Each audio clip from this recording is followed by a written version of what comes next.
Mi esposo me humilló y me abandonó, pero años después descubrió que yo llevaba en mi vientre a su heredero. Mi marido trajo a su novia embarazada a la cena familiar y anunció que ella era su nueva esposa. «Tú no puedes tener hijos», me dijo con frialdad. «Eso es razón suficiente para echarte». Me negué a firmar los papeles del divorcio. Así que mi suegra me abofeteó y empezó a golpearme mientras él simplemente miraba. 6 años después, me encontré atrapada en un ascensor con alguien de mi pasado, el hombre que me desechó. Todavía recuerdo cada detalle doloroso de aquella noche. Pasé horas preparando la cena perfecta para mis suegros, con la esperanza de por fin ganarme su aprobación. Pero cuando entré en el comedor, una mujer desconocida estaba sentada en mi silla, junto a Alejandro. «¿Quién es ella?», pregunté, mirando con incredulidad mientras ella alimentaba a mi esposo, y él lo aceptaba sin decir una palabra. «De eso venimos a hablar», anunció mi suegro. «Ella es la nueva esposa de mi hijo». Sentí cómo se me venía el mundo abajo. «¿Una segunda esposa?», balbuceé. «No, ella será la única esposa de él», declaró mi suegra con una crueldad satisfecha. Finalmente, Alejandro rompió el silencio. «Tina y yo nos casaremos en 2 días, y está embarazada de mi hijo». Mis piernas flaquearon y me desplomé en el suelo. Regresó momentos después con los papeles del divorcio. «Firma». «No voy a divorciarme», me negué, sacudiendo la cabeza. La bofetada fue instantánea. La mano de mi suegra chocó contra mi rostro con tanta fuerza que tropecé hacia atrás. Se me lanzó encima, golpeándome una y otra vez, mientras Alejandro solo observaba, impasible, como si yo fuera invisible.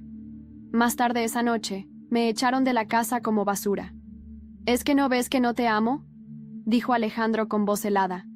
«Fuiste tú quien me persiguió y me obligó a casarme contigo».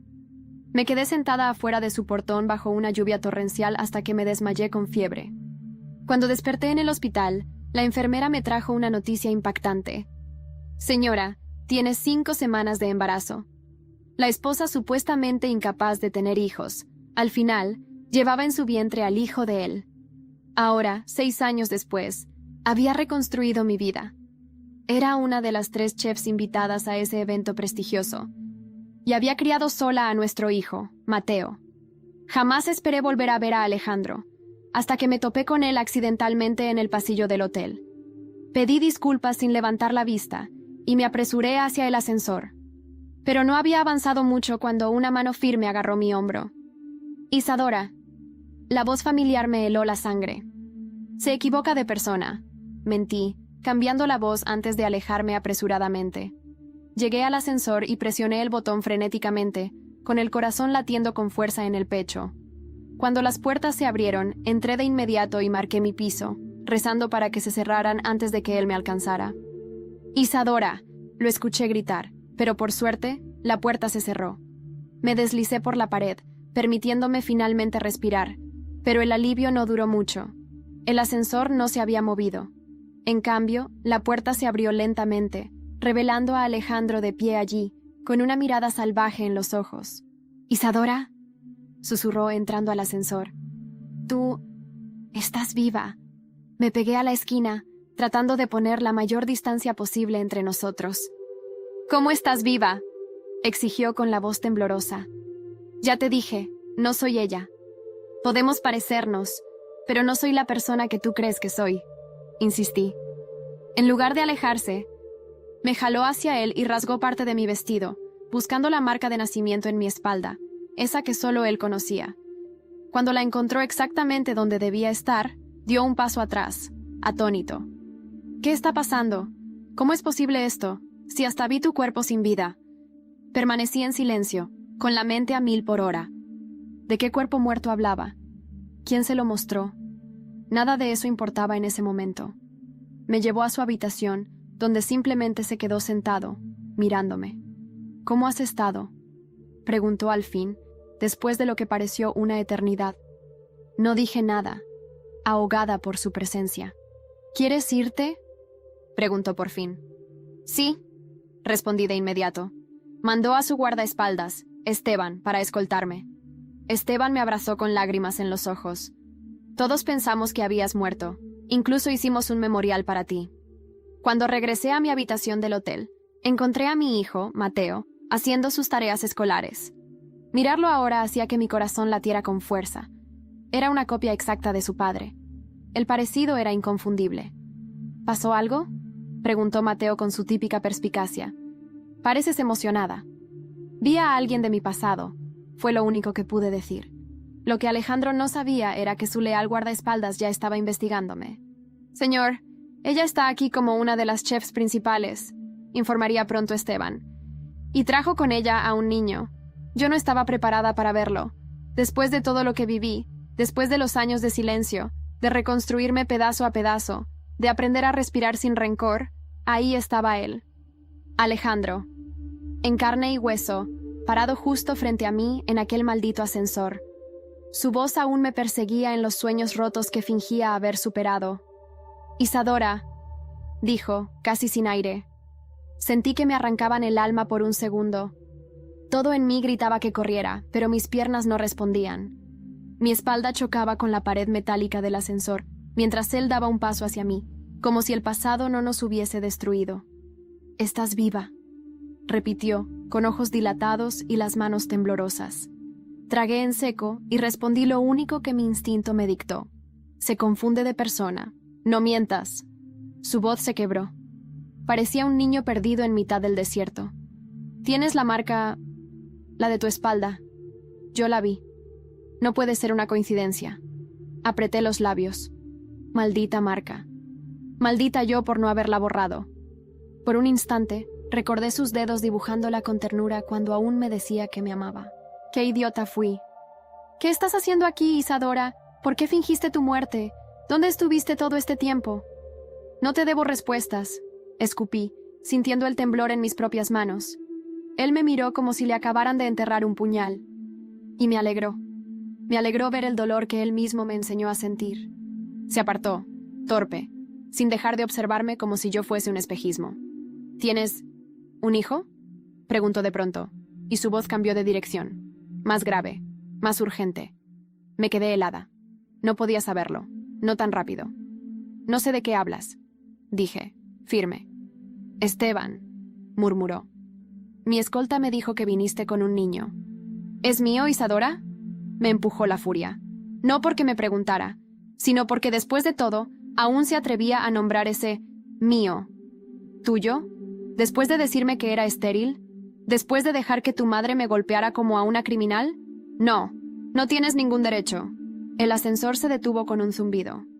Salí sin mirar atrás, con las lágrimas amenazando traicionar mi rostro. Crucé el pasillo del hotel hasta mi habitación. Al abrir la puerta, ahí estaba él. Mateo, sentado en el suelo, resolviendo un rompecabezas. «Mamá», dijo con su voz suave. «¿Estás bien?» «Sí, amor. Solo vi a un fantasma». Me agaché. Lo abracé y respiré en su cabello. El único hombre que valía la pena en mi vida. No dormí esa noche, ni las siguientes. Alejandro rondaba mis pensamientos como un virus que no se puede erradicar. Al día siguiente, Lara entró a mi habitación con su portátil. «Tenías razón en no confiar. Mira esto». Me mostró una carpeta de correos electrónicos filtrados. Eran viejos, muy viejos. Correspondencia entre la madre de Alejandro y un ginecólogo privado de Barcelona. Una palabra destacaba entre todas: sabotaje. Mi diagnóstico de infertilidad había sido manipulado. Sentí que se me rompía el pecho. No era una simple traición. Era una conspiración. Una condena planeada para arrancarme de sus vidas. Y lo habían logrado, por un tiempo. Lara me miró en silencio hasta que dijo lo inevitable. «¿Y ahora qué vas a hacer?» Me puse de pie, respirando hondo, sintiendo que una parte nueva de mí se encendía. No era la madre asustada, ni la exesposa humillada. Era algo más frío, más calculador. «¿Ahora?» «Lara», dije, con la voz más firme que había usado en años. «Ahora empieza la verdadera historia». Y justo entonces, recibí una notificación en mi móvil, una invitación inesperada. Alejandro me había citado a una cena privada. Una cena en su casa. No sabía qué era más insultante. Que Alejandro tuviera la audacia de invitarme a cenar después de todo, o que parte de mí quisiera aceptar. Miré la invitación en la pantalla durante largos minutos. Casa familiar en La Moraleja. 20:00 horas. Solo tú y yo. Necesitamos hablar. Ni siquiera había firmado con su nombre, como si todavía creyera tener algún tipo de poder sobre mí, como si después de abandonarme bajo la lluvia, pudiera convocarme como una sombra de su pasado. ¿Vas a ir?, preguntó Lara, observándome desde el sofá, con un bol de palomitas a medio comer. Claro que no, respondí de inmediato, aunque sabía que estaba mintiendo. Algo dentro de mí quería mirar en los ojos a quienes me arrebataron todo, ahora que tenía algo más fuerte que odio. Información. El poder de saber la verdad, de usarla. ¿Y si lo grabamos todo?, propuso Lara, dejando el bol a un lado. Tú llevas un micrófono, yo espero en la furgoneta con la señal. Si te dice algo, si admite algo, lo exponemos. Como él hizo contigo. No me gustaba sentirme una espía, pero me gustaba aún menos seguir siendo la víctima. Vale, vamos a jugar. Esa noche, me vestí con un vestido negro sobrio pero elegante. Recogí el pelo en un moño bajo y me pinté los labios de rojo vino. No para él. Para mí. Para mirar mi reflejo en el espejo y ver una mujer completa, indestructible. La mansión seguía igual. Una estructura imponente. Blanca, con columnas clásicas y jardineras llenas de flores costosas. Pero ya no me intimidaba. Ya no era esa chica de ciudad pequeña que se esforzaba por agradar. La puerta se abrió sin necesidad de tocar. Esteban estaba allí, más envejecido, más serio, pero con esa misma mirada triste que recordaba. Isadora, me saludó con un leve asentimiento. Me alegra que estés viva. Eso parece, aunque algunos hubieran preferido lo contrario. Él bajó la mirada, culpable, y se hizo a un lado para dejarme pasar. El aire dentro de la casa tenía un olor a limpieza recién hecha y atención vieja. Alejandro me esperaba en el salón principal. Estaba de pie junto a la chimenea, con un vaso de whisky en la mano y el rostro pálido. Cuando me vio, el vaso tembló apenas perceptible. Gracias por venir. No lo hice por ti, vine por mí. Asintió, como si aceptara la derrota desde el inicio. Nos sentamos en una mesa montada para dos, como si estuviéramos reviviendo una cita. Pero las velas no eran románticas, eran una trampa. Necesito respuestas, Isadora, dijo él, evitando mi mirada. ¿Por qué fingiste tu muerte? Yo nunca fingí nada. Ustedes decidieron que era más fácil enterrarme que enfrentar su culpa. Él frunció el ceño, confundido. ¿De qué estás hablando? Saqué del bolso una copia de los correos. Los puse sobre la mesa con un golpe seco. Él los miró, confundido al principio, y luego pálido como una sábana. Tu madre me condenó, Alejandro. Me declararon estéril porque ella pagó para que lo hicieran. ¿Y tú? Tú te lo creíste. No. Eso no puede ser. Sí puede. Y lo es. ¿Quieres saberlo mejor?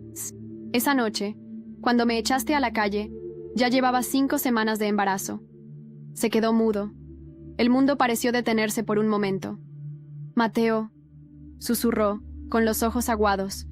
¿Es mi hijo? No respondí. El silencio le dolió más que cualquier palabra. Tienes que dejarme verlo, por favor. Tiene derecho a conocerme, a saber quién soy. ¿Tú crees que un apellido compensa el abandono? ¿La violencia? ¿El miedo que me hiciste sentir? Se inclinó hacia adelante, desesperado. Quiero reparar todo. Solté una risa amarga. Alejandro, tú no reparas cosas, tú las destruyes. Pero yo sí sé construir, y construiré su futuro sin ti. Me puse de pie. Y justo cuando di el primer paso para irme, escuché un golpe seco en la puerta. Esteban corrió hacia ella, con el ceño fruncido. ¿Esperas a alguien?, pregunté, desconfiada. No, respondió Alejandro. Esteban abrió. Entró una mujer de vestido ceñido, rostro impecable y barriga de 6 meses. ¿Interrumpo algo?, dijo con una sonrisa venenosa. Era Tina, y en su mano traía un sobre legal con el logo de una firma de abogados muy conocida en Madrid. Vengo a entregar esto personalmente, dijo, dejando el sobre en la mesa. ¿Qué es?, preguntó Alejandro, atónito. Mi demanda, por fraude matrimonial, falsificación de documentos y abandono emocional. Me miró directamente a los ojos antes de girarse hacia él. Y sí, Alejandro, También estoy huyendo contigo, porque ese niño que llevo tampoco es tuyo. No me sorprendió. Y eso fue lo más triste. Ver a Tina allí, embarazada, elegante, con ese aire de superioridad pegado a la piel como perfume caro. No me sorprendió en lo absoluto. Lo que sí me sorprendió fue el temblor en los dedos de Alejandro cuando leyó las primeras líneas del documento. ¿Tú estás demandándome?, preguntó él sin aliento. Por supuesto. ¿Creías que ibas a jugar conmigo como hiciste con ella? Tina señaló hacia mí con desprecio. Lo tuyo fue sentimental, Alejandro. Lo mío es dinero. Y tú, cariño, acabas de perderlo todo. Me quedé de pie, en silencio. No había nada que decir. Ella era el fuego que él había encendido, y ahora se estaba quemando solo. «Ese niño», balbuceó, «¿no es mío?» «No, nunca lo fue, pero era conveniente. ¿Sabes? Me aseguraba tu apellido, tu herencia, todo ese imperio de mierda que ahora se desmorona».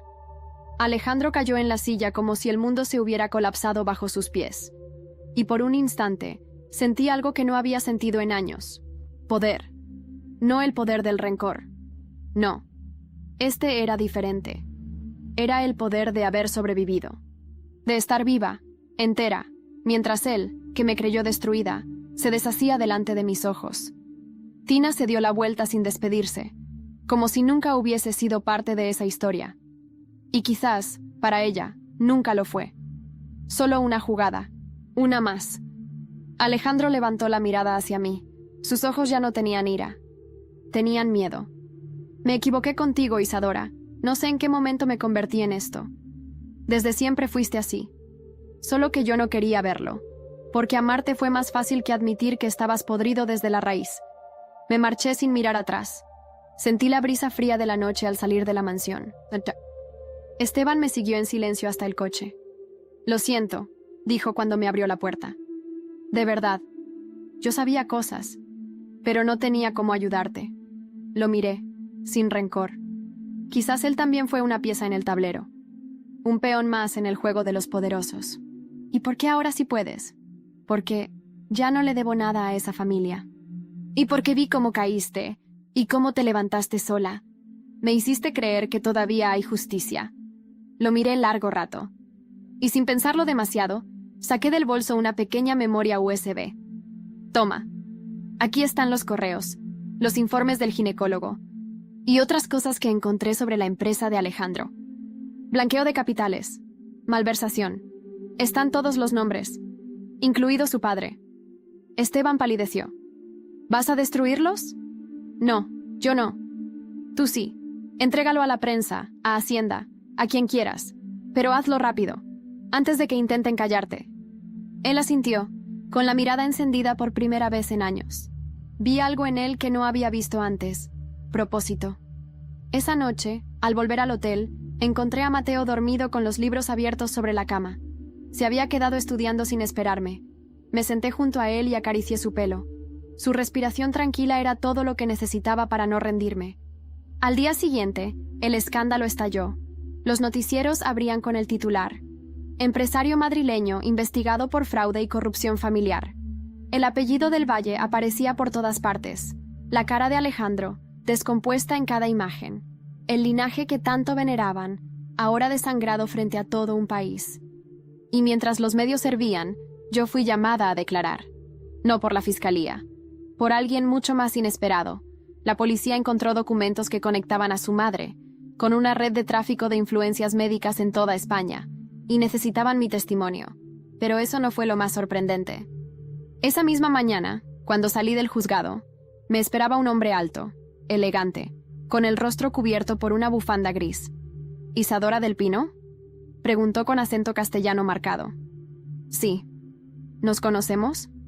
El hombre sonrió, casi con pena. Soy Guillermo del Valle. ¿Del Valle?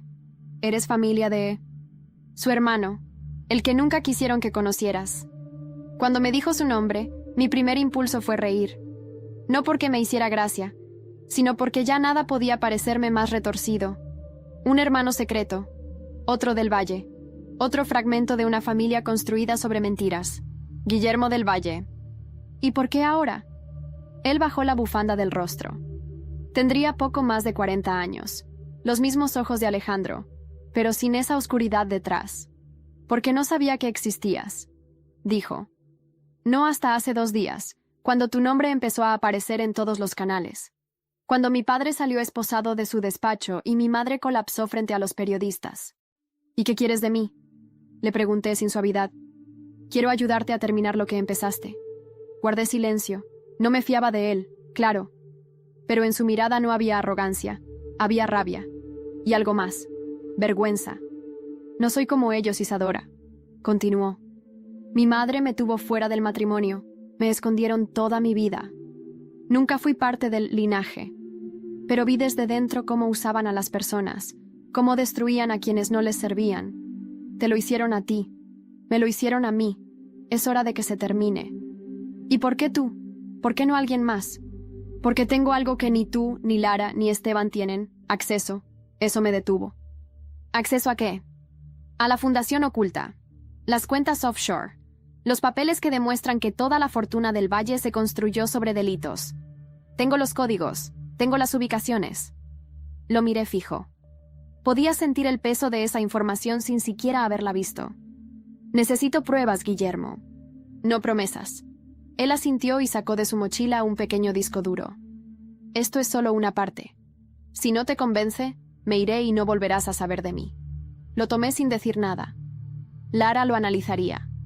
¿Y si todo era real? Entonces el castillo de los del Valle caería piedra por piedra. Esa noche, en el restaurante, en el 1965, Lara me esperó con el portátil abierto. No vas a creer esto, Isa. Es cierto. Hay transacciones millonarias a cuentas en Suiza, en las Islas Caimán, en Liechtenstein, fondos que pasaron por clínicas, constructoras falsas, incluso por campañas políticas. Es un mapa de corrupción. Y él tiene las llaves. Me senté frente a la pantalla sin poder pestañear. ¿Cuánto tiempo necesitamos? Unas semanas para organizarlo todo, para que salga a la luz sin que puedan frenarlo.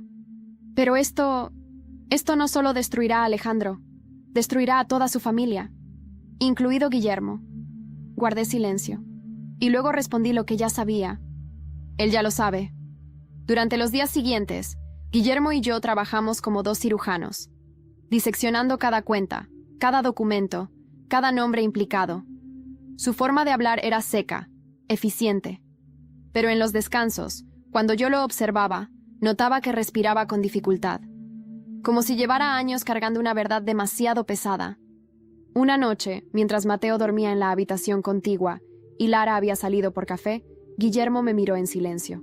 ¿Te arrepientes de todo esto?, me preguntó. ¿De qué? ¿De sobrevivir? ¿De proteger a mi hijo? ¿De convertirte en esto? ¿En alguien que puede destruirlo todo con un clic? Pensé en ello un momento. No, porque yo no destruí nada. Solo estoy devolviendo las piezas al lugar donde siempre debieron estar. Ellos eligieron el fuego. Yo solo traigo la cerilla. Él asintió, como si esa respuesta le doliera más de lo que quisiera admitir. Días después, el escándalo estalló, pero esta vez fue internacional. Titulares en El País, El Mundo y hasta en periódicos de Nueva York y Londres. Red criminal del Valle al descubierto.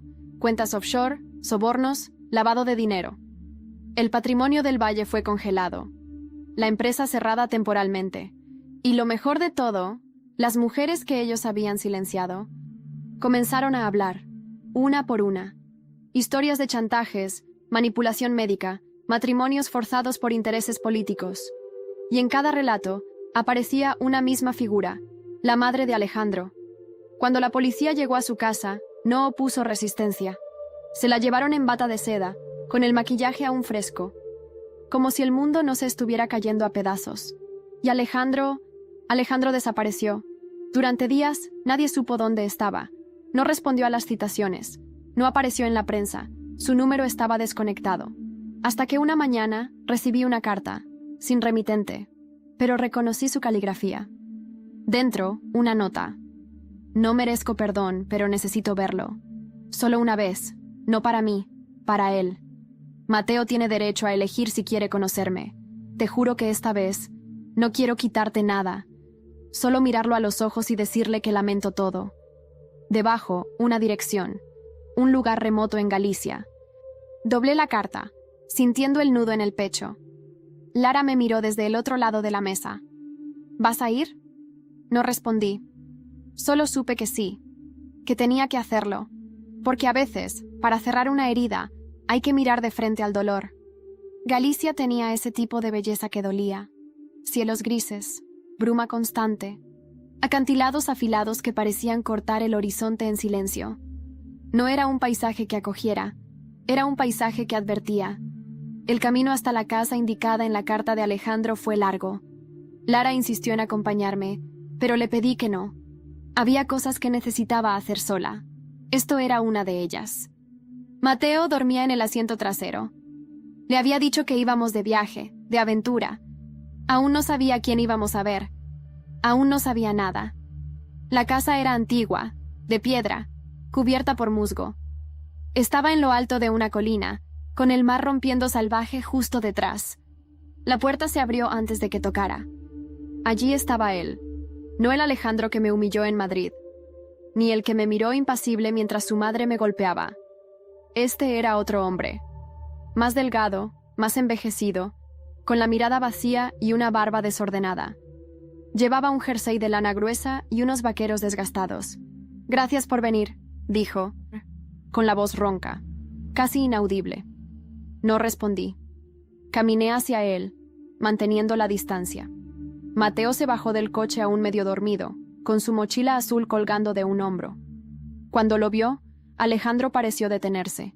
Su boca se abrió ligeramente, como si no pudiera procesar lo que veía.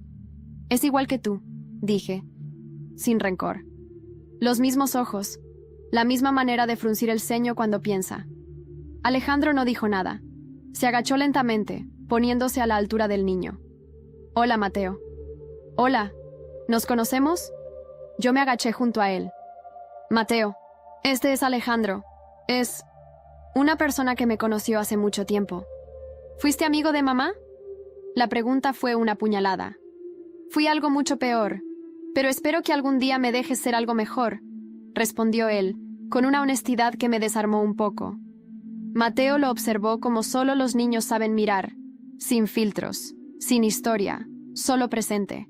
«¿Te gustan los puzzles?», preguntó de pronto. Alejandro parpadeó, confundido. «Sí, supongo que sí. Tengo uno en el coche, de 500 piezas. ¡Mira!». Y sin esperar respuesta, corrió hacia el maletero a buscarlo. Me quedé de pie, al lado de Alejandro, sin tocarlo, sin mirarlo directamente. «No te equivoques, no estamos aquí por ti. Él tiene derecho a saber quién eres. No más que eso. Lo sé, no quiero que me perdones, Isadora. No espero nada. Eso es lo único sensato que has dicho en años». Mateo volvió, y los dos pasaron horas armando aquel puzzle en la mesa del salón. Yo los observé desde el marco de la puerta, como si fuera una espectadora ajena a mi propia vida. Cada gesto de Alejandro era torpe, contenido, como alguien que temía romper algo frágil. Y por primera vez, entendí que él también era una ruina de sí mismo. Esa noche, me quedé a dormir en una habitación de huéspedes. El mar rugía detrás de las paredes, y en la oscuridad escuché pasos acercándose. La puerta se entreabrió. «¿Estás despierta?» «Sí». Él entró sin encender la luz. Se sentó en el borde de la cama, dejando un espacio entre nosotros. Yo necesitaba verte. No sabía cómo seguir después de todo. Cuando creí que habías muerto, algo dentro de mí también murió. Pero no por amor, sino por culpa. Guardé silencio. Sus palabras no me enternecían, me dolían. «No me importa cómo te sientes, Alejandro. No estoy aquí para curarte». Lo sé, pero necesitaba decírtelo. Nos quedamos así, en silencio, hasta que él se levantó y salió. Cerró la puerta con suavidad, y por primera vez sentí que una etapa se había cerrado realmente. Al día siguiente, cuando nos despedimos, Mateo le dio un abrazo corto, tímido, pero real. Y eso fue más de lo que Alejandro merecía. En el coche, mientras bajábamos por la colina, Mateo me miró. «Ese hombre es mi padre, ¿verdad?» «Sí, amor». «¿Va a vivir con nosotros ahora?» Negué con la cabeza. «No, pero si tú quieres, podrás verlo algunas veces. Solo si tú quieres». Él pensó unos segundos. «Está bien, me cae bien. pero no tanto como Esteban. Reí suavemente, sintiendo que, al fin, todo se ponía en su sitio. Pero la calma duró poco. Apenas llegamos a Madrid, Lara me recibió con los ojos enrojecidos, el móvil en la mano. «Tenemos un problema», me dijo. «Guillermo desapareció». Cuando Lara me dijo que Guillermo había desaparecido, una parte de mí no lo quiso creer. Era imposible. Él no era como ellos. No podía haber huido. No después de todo lo que construimos juntos. No ahora que lo teníamos todo. ¿Desaparecido cómo?, pregunté, intentando mantener la calma. No fue a su trabajo. No contesta el teléfono. No ha pasado su tarjeta en ningún sitio desde hace 48 horas. Y esta mañana, alguien irrumpió en su piso. No se llevaron nada, pero lo revolvieron todo, como buscando algo. Sentí un nudo en el estómago. La policía... Dicen que no pueden hacer nada hasta pasadas 72 horas. Pero Isa, esto no es una desaparición común. Alguien lo está cazando. Mi primer impulso fue llamar a Esteban. Desde que entregó el informe a los medios, se había mantenido bajo perfil. Trabajaba ahora como escolta privado para una organización de mujeres en riesgo. Aún así, no dudó en acudir en cuanto lo contacté. ¿Tienes enemigos nuevos?, preguntó al llegar, directo como siempre. ¿Nuevos? Tengo una lista que necesitaría otro piso para guardar. Lo que quiero decir es... ¿Alguien más, fuera de los del Valle? Pensé unos segundos. Mi cabeza aún giraba con las imágenes de Galicia. Con Mateo y Alejandro montando el puzzle, como si nada de esto existiera. Guillermo habló de nombres, de políticos, empresarios, campañas financiadas con dinero sucio. Quizás tocamos a alguien más de lo que creímos. Esteban asintió, serio. Necesito ver el material que tenían juntos. Todo. Puede que él lo haya escondido en algún lugar seguro. Lara trajo el disco duro que Guillermo nos había dejado, pero también una carpeta que él guardaba en su maletín, con notas escritas a mano, diagramas, fechas. Entre las páginas encontramos un detalle que me erizó la piel. Una tarjeta de embarque rota. Vuelo a Lisboa. Salida. Hace 36 horas. ¿Por qué no nos dijo que iba a Portugal?, pregunté, más a mí misma que a ellos. Esteban examinó la tarjeta y notó un código en la parte trasera. Era una dirección escrita a mano. Un apartamento en el Bairro Alto, en Lisboa. «Voy a ir allí», dije de inmediato.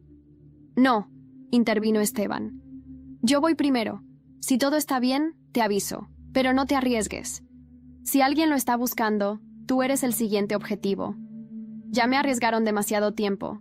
No voy a quedarme sentada». ¿Y Mateo? Eso me detuvo. Lo miré, jugando con su tablet en el sofá, ajeno a todo. Él se queda con Lara, y tú vas conmigo. No discutas. Esteban me sostuvo la mirada, y por primera vez, no dijo que no. Lisboa olía a sal y humedad.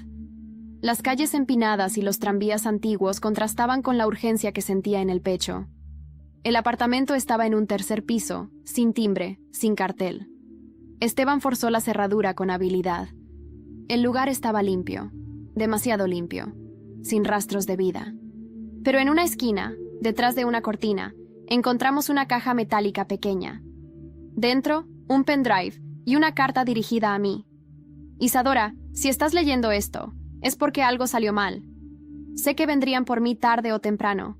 Lo que descubrimos era más grande de lo que imaginamos. No me arrepiento. Te dejo aquí todo lo que tengo. Usa esto como creas mejor. Confío en ti. Confío en que tú harás justicia, incluso si yo no puedo». Mis manos temblaban. Esteban tomó el pendrive, lo metió en un lector portátil. En la pantalla apareció una lista de nombres. Y uno brillaba entre todos. Álvaro San Juan. Senador. Exministro. Figura pública impecable. Y, según los documentos, uno de los grandes lavadores de dinero del Clan del Valle. «Esto es una bomba», dijo Esteban. «Por eso se lo llevaron», murmuré. «¿Y qué vas a hacer?» «Voy a dárselo a alguien que no pueda ser comprado». Esa misma noche, contacté con una periodista independiente, Irene Salvatierra. Había sido perseguida por destapar escándalos de corrupción. Era la única en quien confiaba. Le entregué el material, le conté todo. Y cuando terminé, me miró fijamente y dijo: Esto puede costarte la vida. Ya me la costó una vez. 3 días después, la noticia explotó. Red política expuesta en relación con el caso del Valle. Vínculos con el senador Álvaro San Juan. Pero la alegría duró poco, porque justo cuando creí que habíamos ganado, recibí un mensaje de un número desconocido. Una imagen. Guillermo. Atado. Con un golpe sangrante en la ceja. Y un texto. Si no quieres que sea el próximo cuerpo sin nombre, deja de jugar con fuego. El frío no venía del clima. Venía de dentro. De ese tipo de miedo que se instala en los huesos y no te deja respirar. La imagen de Guillermo, amarrado, ensangrentado, con esa mirada que no pedía ayuda sino tiempo. No podía sacarla de mi cabeza. Había leído esas amenazas antes, en correos filtrados, en mensajes anónimos, pero esta era distinta. Esta tenía nombre y rostro. Esteban no necesitó que le dijera nada. Tomó el móvil, hizo varias llamadas. Sus contactos, sus viejos conocidos de la policía, incluso gente con la que yo prefería no saber cómo se comunicaba. Él también estaba asustado, y eso era grave. No sabemos dónde lo tienen, y si nos apresuramos, puede ser peor, me dijo, su voz más baja de lo normal. No me importa, no voy a dejarlo solo. Isa, esto ya no es una venganza contra tu exfamilia. Esto es una red criminal, gente que no tiene miedo de matar. Tampoco yo, no después de todo lo que pasé. Tú tienes un hijo, tienes que pensar en eso. Esa frase me cayó como un martillo, porque tenía razón, porque a veces ser madre y ser justicia no van por el mismo camino. Pero ¿cómo podía mirar a Mateo a los ojos si dejaba morir a alguien que creyó en mí, que me dio las claves para desmantelar un imperio podrido? Vamos a sacarlo de ahí, como sea, dije. Esa noche no dormimos. Lara, con sus conocimientos de redes, logró rastrear el origen aproximado del mensaje. Un servidor en Valencia. Con ayuda de Esteban conseguimos más pistas. Una propiedad rural abandonada a las afueras de Alcira, registrada a nombre de una empresa fantasma, que aparecía en uno de los documentos filtrados por Guillermo. Era la única pista. Yo iré sola, dije, al ver cómo Esteban revisaba su pistola. Ni lo sueñes. Tú y Lara se quedan con Mateo. Si algo me pasa, quiero saber que él no estará solo. Isadora, esto es mío, Esteban. Déjame terminar lo que empecé. El camino a Valencia fue largo, lleno de pensamientos, de memorias, de esos silencios que solo se tienen antes de una guerra. Cuando llegué a la finca, ya caía la noche. La puerta estaba entreabierta, como una invitación. Avancé con cautela. No había luces. El lugar olía a humedad, a óxido, a encierro. Y entonces lo oí, un quejido, bajo, ahogado. Seguí el sonido hasta una pequeña estructura de ladrillo. Forcé la cerradura. Dentro, en una silla de metal, estaba Guillermo. Roto, pero vivo. Isadora, susurró. No deberías estar aquí. Tampoco tú. Me agaché para soltarle las cuerdas. Justo entonces, una voz se alzó detrás de mí. No te muevas. Era un hombre alto, con una máscara negra y un arma apuntándome directo al pecho. No tenía que hablar más. Ya entendía todo. No tienes idea de en qué te metiste, dijo acercándose. Esto va más allá de los del Valle. Has cavado tu propia tumba. Sonreí cansada de amenazas. Lo mismo me dijeron cuando tenía 5 semanas de embarazo, sola, enferma, tirada en la calle. Levantó el arma. Y entonces, un disparo. Él cayó. No por mí. Esteban apareció tras él, con el arma aún humeante en la mano. Dijiste que viniera sola, pero te conozco demasiado bien. Lo abracé. No podía llorar, no en ese momento. Guillermo estaba débil, pero lúcido. Lo sacamos de allí entre los dos.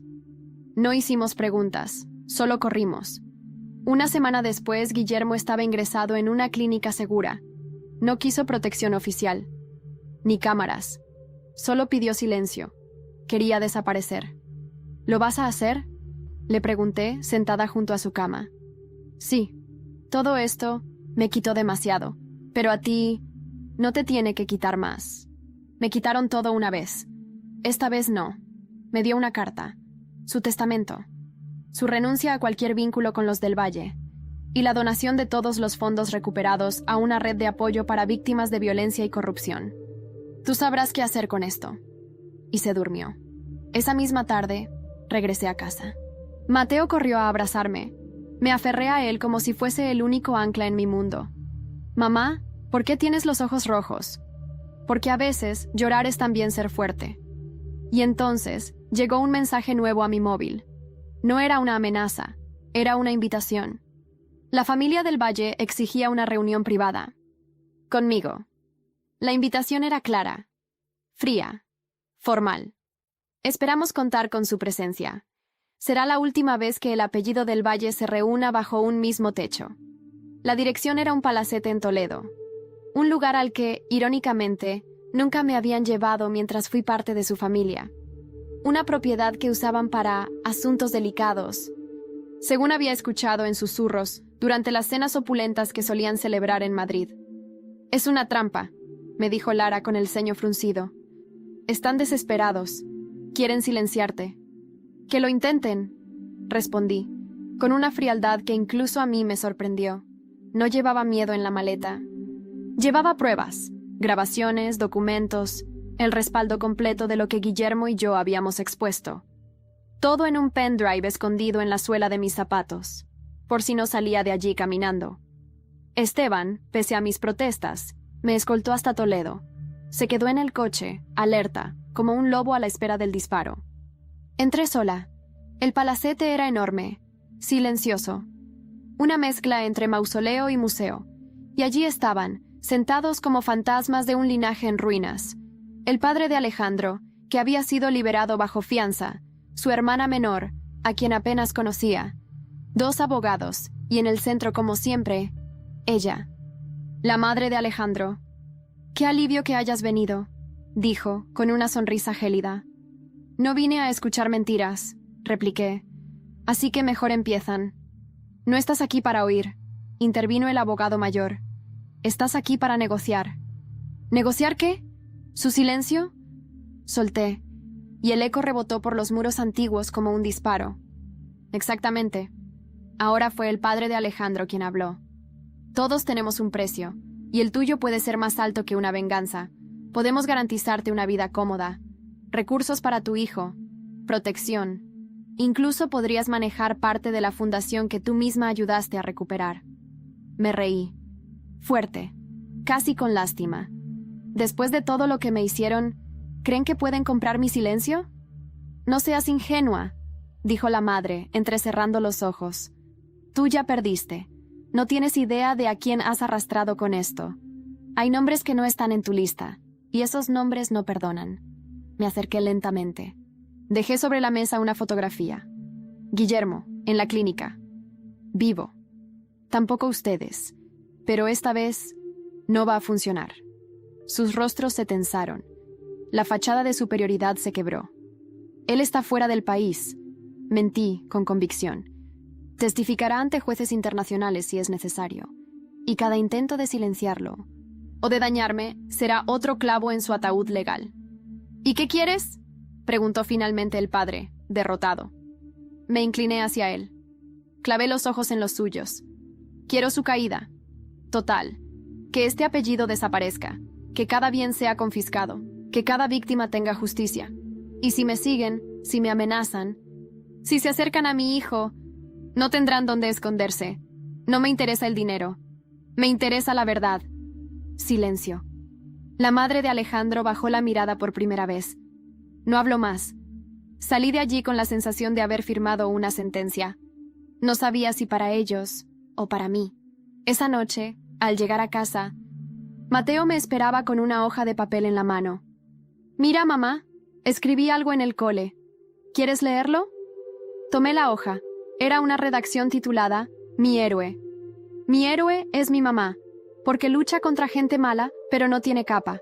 Solo tiene fuerza, y cuando estoy triste, me abraza hasta que pasa. No tiene miedo. Pero dice que tener miedo a veces es parte de ser valiente. Mi mamá cocina como una maga, y aunque a veces está cansada, nunca deja de pelear por lo que es justo. Se me nublaron los ojos. ¿Te gusta?, preguntó, inocente. Me encanta, Mateo. Me has hecho más fuerte que nunca. Lo abracé. Y por primera vez en mucho tiempo, lloré de alivio. Pero no duró mucho. Al día siguiente, al salir del colegio, Mateo no estaba donde debía. Su profesora me miró confundida. Pensé que lo había recogido Esteban. Mi corazón se detuvo. Y entonces mi móvil sonó. Un número oculto. Respondí. «Hola». «Isadora», dijo una voz grave. «Nos vemos pronto. Esta vez será tu turno de sufrir». La sangre me abandonó en un instante. No podía respirar. No podía pensar. Solo esa frase me taladraba el cráneo. «Esta vez será tu turno de sufrir». Mateo. Mi hijo. Mi pequeño. Mi única luz en medio de tanta oscuridad. Esteban no respondía al teléfono. Lara tampoco. La profesora ya había llamado a la policía, pero yo sabía mejor. Esto no era un secuestro común. Esto era personal. Corrí. No sé cómo llegué al coche, ni cómo conduje. Solo recuerdo gritarle al volante. «Adiós», a mí misma. Recuerdo pensar, no puedes perderlo. No ahora. No después de haber sobrevivido a tanto. Mi móvil vibró. Otro mensaje. Una dirección. En las afueras de Madrid. Un descampado donde alguna vez hubo una nave industrial. Ninguna exigencia. Ninguna palabra. Solo el lugar. Como si supieran que no necesitaban más. Yo iba a ir. Siempre iba a ir. Llegué en menos de 20 minutos. El lugar estaba abandonado. Polvo, hierro oxidado, cristales rotos. Un silencio tan denso que dolía en los oídos. «¡Mateo!», grité. «Estoy aquí, mi amor». Nadie respondió. Avancé entre los escombros, con el corazón explotándome en el pecho. Y entonces lo vi. Una silueta. Pequeña. Amarrada a una silla. Un saco cubriéndole la cabeza. Corrí. Tropecé. Me levanté. «¡Mateo!», grité, quitándole el saco. «Estoy aquí». Pero no era él. No. No era mi hijo. Era un muñeco. Un maldito muñeco con una grabadora atada al pecho. La voz que salió era mía. De una entrevista. Decía: «Haré todo lo que sea necesario por proteger a mi hijo. Todo». Y entonces lo supe. Esto no era un rescate. Era una trampa. Giré sobre mis talones justo cuando sentí la presión fría del cañón en mi nuca. «Qué predecible, Isadora», dijo una voz que conocía, que maldecía. Tan fuerte y tan estúpidamente emocional. La madre de Alejandro, vestida de negro, impecable, con una pistola en la mano y una mirada que ya no era humana. «¿Dónde está mi hijo?», escupí. «¿Crees que puedes destruir un imperio y salir impune? ¿Que puedes humillar a mi familia frente al país y quedarte con todo? ¿Dónde está?». «Está bien, por ahora. Está con alguien que lo cuida muy bien. Si le tocas un pelo...». «¿Qué? ¿Vas a matarme? ¿A gritar? Nadie te va a oír aquí. Nadie vendrá a salvarte». Sonreí. Porque en parte tenía razón, pero ella no sabía todo. «Tienes razón, nadie viene a salvarme». Mi mano se movió a un botón oculto en el interior de mi chaqueta. Lo presioné 2 veces, y entonces escuchamos el zumbido. Drones. 2. Uno sobrevolando el lugar, otro posado en un poste cercano, grabando. Y la voz de Lara, clara, amplificada por el altavoz. «Estás en vivo, cabrona. Cada palabra, cada gesto. Todo el país te está viendo». La madre de Alejandro parpadeó, atónita, pero no bajó el arma. «Tú no entiendes. Este país necesita familias como la mía. Somos el orden, la sangre limpia». «No, sois la podredumbre». Y antes de que pudiera reaccionar, una figura se lanzó sobre ella desde la oscuridad. Esteban. Se la llevó al suelo con fuerza. La pistola se disparó. El eco rebotó por las paredes. Pero nadie cayó. Ella gritó. Luchó como una fiera. Pero Esteban la redujo en segundos. Yo me arrodillé. Temblaba. No de miedo. De rabia contenida. De años silenciada. «¿Dónde está Mateo?», le grité, mientras ella escupía sangre y odio. «Tú no lo mereces. ¿Dónde está mi hijo?». «¿Desgraciada?». Mi voz era un rugido que no reconocía. Ella rió, aún en el suelo. «Muy tarde. No llegarás a tiempo». Esteban me miró. «Llamada entrante», dijo, mostrándome su móvil. Era Lara. Isa, lo tengo. Mateo está con Guillermo. Él se lo llevó al convento de Segovia. Lo escondió antes de desaparecer. Está bien, lloré. Caí de rodillas. No por debilidad, por alivio, por haber ganado, por no haber perdido.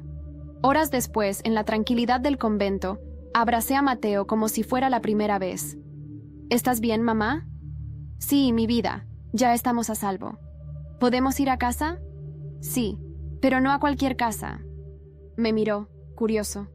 A una nueva, donde nadie nos encuentre jamás. Pero no era cierto, porque la próxima vez no me escondería. La próxima vez sería yo quien encontraría. Y cuando eso ocurriera, el apellido del Valle no sería más que una sombra borrada de la historia. El tiempo no cura, pero acomoda. Y con el paso de los meses, mi vida, y la de Mateo, encontró un nuevo equilibrio. No fue inmediato, ni fácil, pero fue real. Nos mudamos a un pueblo pequeño cerca de Salamanca, donde nadie pronunciaba el nombre del Valle con reverencia ni con escándalo. Allí abrí un restaurante modesto, Casa Alma. Solo teníamos 5 mesas, una cocina abierta y el mejor pan de masa madre que jamás hice en mi vida. Mateo ayudaba después del cole, recogía platos, se metía en la cocina a probar caldos y hacerme reír. Por primera vez en años, vivíamos. Pero la historia, como todas las grandes historias, necesitaba su cierre. Y no solo el mío. Alejandro nunca volvió a intentar contactarnos.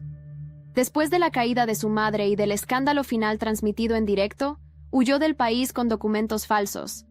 Pero fue capturado en la frontera con Andorra por la Interpol. Ahora cumple una condena de 18 años en la prisión de Soto del Real. Las cámaras lo captaron la última vez cabizbajo, envejecido, irreconocible. Su abogado pidió clemencia.